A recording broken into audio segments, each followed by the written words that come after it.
Rahayu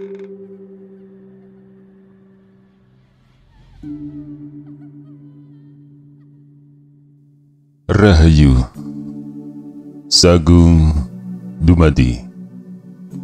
Kembali lagi di channel Babat Nusantara.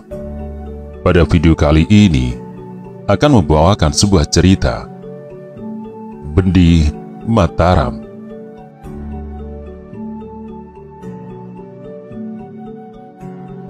Bagian ke-23.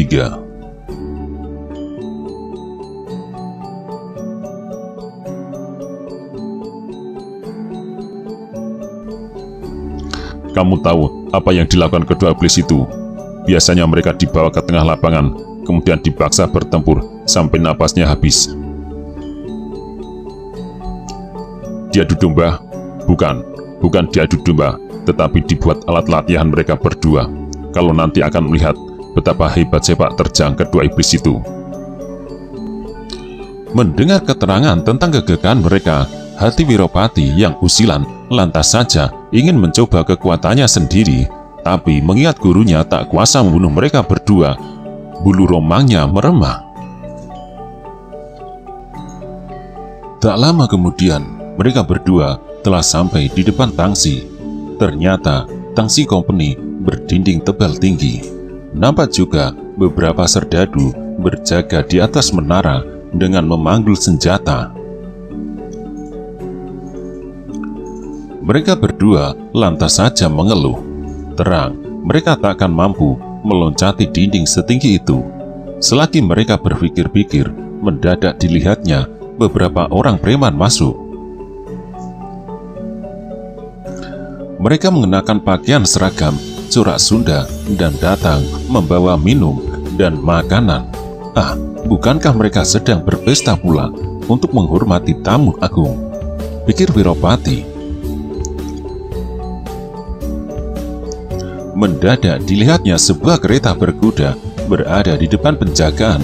Lantas saja teringatlah dia kepada si iblis berkulit kuning yang tadi meloncat ke dalam kereta berkuda di dalam istana negara. Cepat ia menghampiri Jagasara Dinta dan berkata dengan gugup, "Tadi dia menumpang kereta itu. Tadi siapa? Iblis yang berkulit kuning keputih-putihan. Kapan?" Dengan singkat, Wiropati menceritakan apa yang dilihatnya tadi di halaman gedung negara. Jagasara Dinta lantas saja termangu-mangu, alisnya meninggi dan raut mukanya jadi serius. "Baiklah, kalau begitu kita tunggu saja di luar," katanya memutuskan. Mereka berdua minggir ke tepi jalan dan berlindung dalam gelapnya malam. Dalam kegelapan, mereka melihat bayangan berjalan mondar-mandir tak berkeputusan. Pantas tangsi dijaga sangat ketat. Diam-diam Wiropati berpikir, apa kelima orang itu masuk tahanan yang sangat penting. Wiropati tidak paham peraturan militer. Kelima perhentian itu, meskipun bukan tawanan militer, akan mendapat penjagaan yang ketat juga karena dititipkan pada penjagaan tangsi. Seluruh penghuni tangsi akan ikut bertanggung jawab sampai tawanan diambil kembali oleh yang menitipkan. Jagasara Dinta memberi isyarat agar berlaku hati-hati.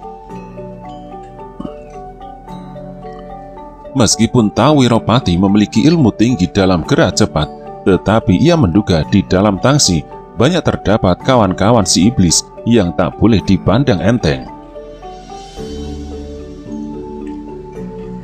Tak lama kemudian, di dalam tangsi nampak tersembul suatu cahaya yang bergoyang-goyang di udara. 4 orang berpakaian preman keluar dari pintu pagar dengan membawa obor. Jagasara Dinta memberi tanda kepada Wiropati agar berlindung lebih rapi. Untung di depan tangsi tumbuh banyak pohon-pohon asam tua sebesar rangkulan tangan. Dengan mudah mereka berdua mengumpet di belakangnya. Kelima perhentian tadi sore ternyata sedang digiring keluar. Mereka kini tak berbelenggu, bahkan nampak menyekelit senjata masing-masing. Mereka didampingi 4 orang preman yang membawa obor dan dibawa menghampiri kereta berkuda. "Masuk!" perintah mereka garang. Dengan berdiam diri, ke-5 orang perantaian memasuki kereta berkuda. Kemudian seorang di antara ke-4 orang pengawal meloncat menyambar kendali. Lainnya berdiri tegak menghadap pintu pagar seperti ada yang ditunggu. "Wiropati," bisik Jaga Saradinta. "Pastilah mereka menunggu si Priangguna. Melompatlah ke dalam kereta. Sains itu biarlah kubekuknya." Habis berkata begitu, secepat kilat ia menubruk Sais yang sedang mencengkram kendali. Dengan kecepatan yang sukar dilukiskan, berhasillah dia mencekik si Sains dan dileparkan ke dalam kereta. Wiropati menyambutnya dan dibantingnya ke dasar kereta. Karuan saja ke-5 perantaian itu terkejut, tapi belum lagi mereka dapat berbuat sesuatu, mereka telah membisiki, "Shh, kawan sendiri." "Kawan sendiri dari mana?" Mereka tak mengerti, tapi suaranya bernada subur. Belum lagi Wiropati menjawab, kereta telah bergerak. "Hei!" terdengar teriakan dari pintu pagar tangsi. Jaga Saradinta tak mempedulikan, niatnya sudah mantap. Kereta mau dilarikan sekencang mungkin ke lapangan dekat pantai. Ia meninju pantat-pantat kuda. Karuan saja kuda-kuda penari kaget bukan main.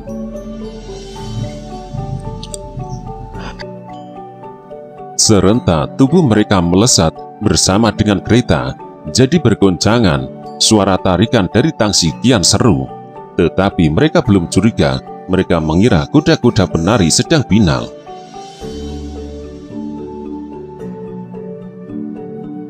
"Tendang keluar, biar mereka mengejar kita," seru Jaga Saradinta ke Wiropati. Wiropati lantas saja menendang orang yang dicekinya. Orang itu jatuh bergulungan di jalan. Tak usah diragukan lagi, seluruh tubuhnya jadi babak belur. Ke-5 orang perantaian kini benar-benar bingung. Tadi mereka mendengar keterangan kalau Wiropati adalah kawannya. Mereka mengira mendapat pertolongan tak terduga.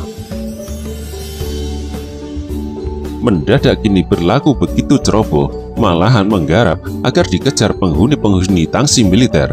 "Saudara siapa?" desak salah seorang di antara mereka kepada Wiropati. "Kawan sendiri," jawab Wiropati dingin. "Kawan sendiri bagaimana?" "Kawan sendiri? Kawan sendiri dari mana?" "Jaga Saradinta, apa yang harus kukatakan?" teriak Wiropati kepada Jaga Saradinta.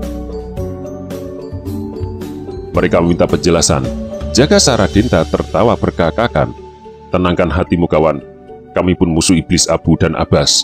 Kalian tadi bertemu Abbas?" "Ya, iblis itu mau membawa kami entah kemana," sahut salah seorang dari ke-5 perantaian. "Bagus, kami pun pernah kehilangan seorang gadis. Malam ini aku mau mengadu nyawa. Kereta ini biarlah kularikan ke tengah lapangan, supaya iblis Abbas mengejar kita. Tenaga kalian kubutuhkan. Masa kita bertujuh tak bisa membungkuk dia?" Mendengar keterangan Jaga Saradinta, mereka menggeram berbareng. Terasa dalam hati Wiropati betapa besar dendam mereka. Dalam kegelapan mereka saling memandang, kemudian berkata serentak, "Di atas lautan, perantau-perantau bertemu gelombang besar. Apakah tiang agung akan dibiarkan runtuh?" Bagus. Jaga Saradinta tertawa tinggi. Ia menghajar pantat-pantat kuda lagi. "Saudara dari mana?" tanya mereka lagi. "Aku hanya minta kalian bersatu padu menggempur musuh," sahut Jaga Saradinta. "Sekarang tidak ada waktu lagi untuk menjelaskan siapa aku dan mengapa aku dendam kepada iblis itu. Tapi aku pun senasib dengan kalian. Bukankah kalian kehilangan seorang gadis juga?" Mereka menggeram kembali seperti seorang kena tusuk. "Bagus, Jaga Saradenta berkata lagi, "Kita sekarang ke lapangan depan itu. Kalian membawa senjata?" "Ya, iblis itu membiarkan kami membawa senjata." "Wiropati, apa aku bilang?" Jaga Saradenta memotong cepat. "Mereka akan dibuat alat berlatih sampai mampus." "Apa?" Mereka berteriak serentak. Jaga Saradenta tertawa lewat hidung. Dalam kegagapan ia menjawab, "Jika begitu, kalian belum mengenal musuh kalian. Nah, bersyukurlah pada Tuhan, karena kami berdua datang menolong kalian." "Kami tak menganggap pertolongan siapapun juga." Jaga Saradenta terperanjat. Tahu kalau mereka berwatak keras, lantas saja dia mengubah pembicaraan. "Bagus, bagus. Untung kami berdua mempunyai persoalan yang sama. Jika tidak, kalian sulit menuntut dendam pada jahanam itu." Mereka terdiam. Perkataan Jaga Saradenta sedikit pun tak salah. Mereka pernah bertempur melawan si Abu dan Abbas. Pada akhirnya, mereka dapat dirobohkan begitu gampang. Pada saat itu, mereka telah sampai di lapangan. Jaga Saradenta mendahului melompat ke tanah. Cepat ia memberi tanda kepada Wiropati dan kelima perantaian. "Di sini kita mengadu nyawa. Sebentar lagi dia pasti datang," seru Jaga Saradenta tegas. "Kamu yakin dia bakal datang?" potong Wiropati. 40 tahun lebih setan itu selalu terbayang dalam benakku. "Mengapa aku tak mengenal tabiatnya?" sahut Jaga Saradenta cepat. "Tabiatnya mau menang sendiri, larinya kelima perantaian akan dipandangnya sebagai tata kehormatan diri. Aku tahu pasti dia tak mampu kehilangan harga diri. Pasti dia akan mengejar mereka biar sampai ke ujung dunia. Saudara-saudara, carilah tempat berlindung. Usahakan jangan sampai dia melihat kalian. Jaga setiap penjuru dan tunggu aku sampai aku tak dapat bertahan. Kalian berani mengadu nyawa? Lari pun kami tak berguna lagi," sahut mereka serentak. Kemudian seorang yang berperawakan sedang berkata, "Namaku Atang, asal Banteng. Lantas ini Acep dari Tangerang, Hasan dari Serang, Kosim dari Rangkas Bitung, dan Mehmet dari Pandeglang. Kami berlima mengangkat diri menjadi saudara angkat. Ada rezeki kami bagi, ada susah kami pikul bersama, karena kami mempunyai kepentingan bersama seperti saudara." "Bagus, bagus," puji Jaga Saradenta. "Aku bersama Jaga Saradenta, dan ini kawanku Wiropati. Lah kalian sudah mengenal nama kami. Sekiranya kalian masih berumur panjang, dan kami berdua mampus di sini, lemparkan saja mayat kami di parit. Tak usah kalian bersusah payah mencari negeri asal kami, karena kami berasal dari Jawa Tengah." Ah, mereka berjingkrak. Sekarang tak ada waktu untuk mendunging. Ayo kita siaga. Mati dan hidup kita tergantung pada kerjasama kita. Jaga Saradenta nampaknya berkata begitu sembrono, tetapi terasa benar bagaimana ia menekankan tiap-tiap kata-katanya. Mereka yang mendengar menggeritik bulu kuduknya. Dalam hati mereka berjanji hendak berkelahi, saling membela dan saling melindungi. "Musuh kita sangat biadab dan bengis," kata Jaga Saradenta lagi, "tapi kalian harus menentukan hidupnya." Mereka lantas bekerja. Atang dan Acep mencari bongkahan batu dan ditumpuk menjadi semacam tempat perlindungan.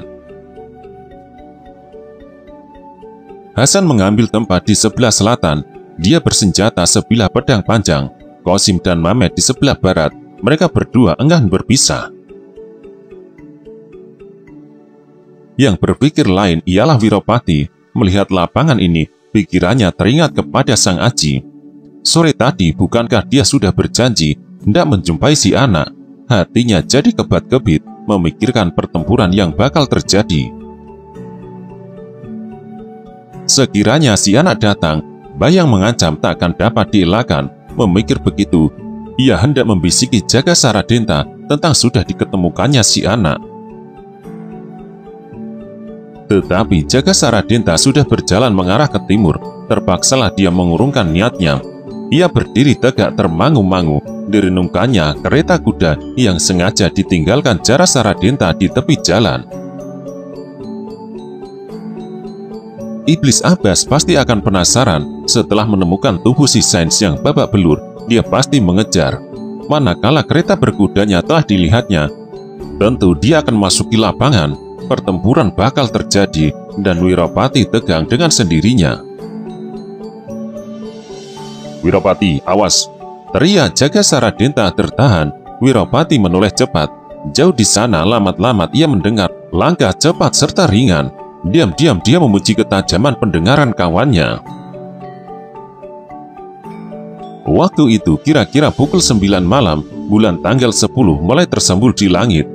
Remang-remang sinarnya meratakan diri ke seluruh alam. Sesosok bayangan nampak berkelebatan di kejauhan. Geranya cekatan dan mengejutkan. "Hebat," puji Wiropati dalam hati. "Pantas guru setanding dengan kegagahannya. Apa kita bertujuh bisa menang?" Mereka semua melihat kedatangan si iblis. Atang, Acep, Hasan, Qasim, dan Mehmet pernah bertempur melawannya. Dengan sendirinya telah mengenal kehebatannya. Begitu melihat kedatangan si iblis, hati mereka tegang dan serentak menahan nafas.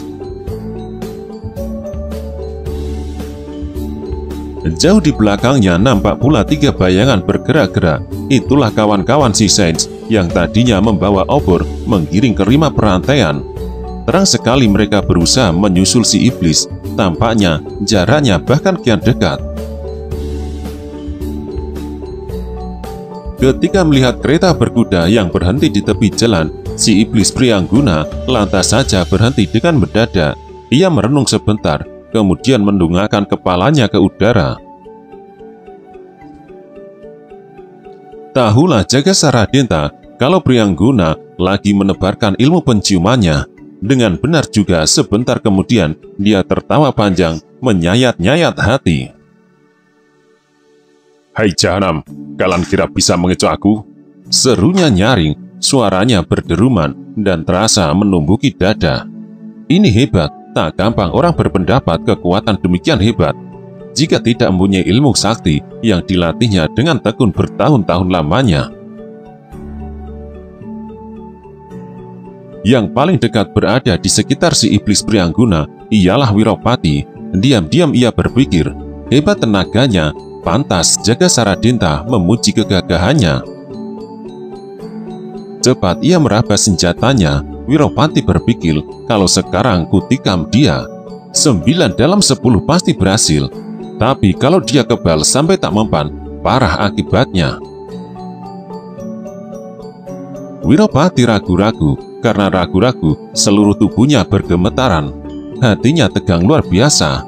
Atang, Acep, Hasan, Qasim, dan Mehmet yang menempati penjuru selatan dan barat tegang sampai menahan nafas.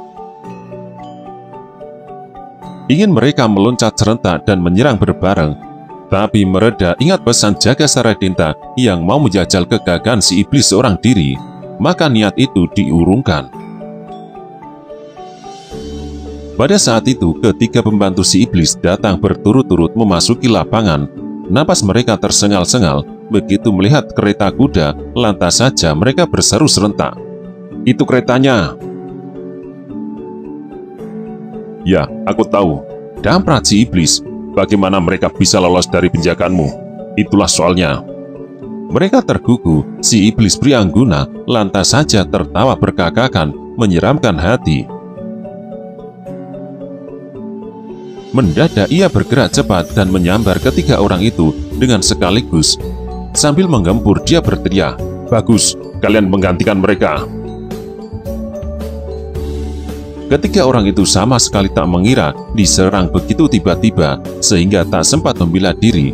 Tapi seumpama mereka sudah berjaga-jaga pun tak akan mampu membela diri. Menghadapi serangan si iblis Priangguna, gerakannya sangat gesit dan susah dilukiskan. Mereka bertiga serempak terlempar ke udara. Selagi tubuhnya melayang-layang, iblis Priangguna melejit sambil melontarkan gempuran. Tanpa ampun lagi, mereka jatuh terbanting di tanah dengan nafas terputus. "Hidup kalian pun tak ada gunanya, percuma latihan," teriak si iblis Bringgo Aguna seperti mengumpat. Mendadak ia menjejakkan kakinya dan tubuhnya hingga terloncat tinggi di udara, kemudian turun dengan berjumpalitan 2 kali. Tangannya menyambar dada sesosok mayat dan dilontarkan ke udara. Berbareng dengan itu, menukik lagi ke udara, suatu kehebatan mengagumkan tiba-tiba menggempur dada mayat itu sehingga terbelah berserakan. Menyaksikan pemandangan yang menyeramkan serta kehebatan si iblis Bringgo Aguna, kelima orang bersaudara menggeritik bulu kudunya. Coba seumpama mereka tak ditolong Jaga Saradenta dan Wiropati, pastilah akan dijadikan mainan seperti itu. Diam-diam mereka berterima kasih kepada 2 orang penolongnya. Setelah itu timbulnya api kemarahannya, serentak mereka meraba senjatanya masing-masing dan bersiap sedia. Bringgo Aguna masih saja lari berputar-putar. Kedua mayat lainnya dilontar-lontarkan ke udara, kemudian dirobeknya pula. Isi perutnya dihamburkan dan ia membiarkan diri tersiram darahnya.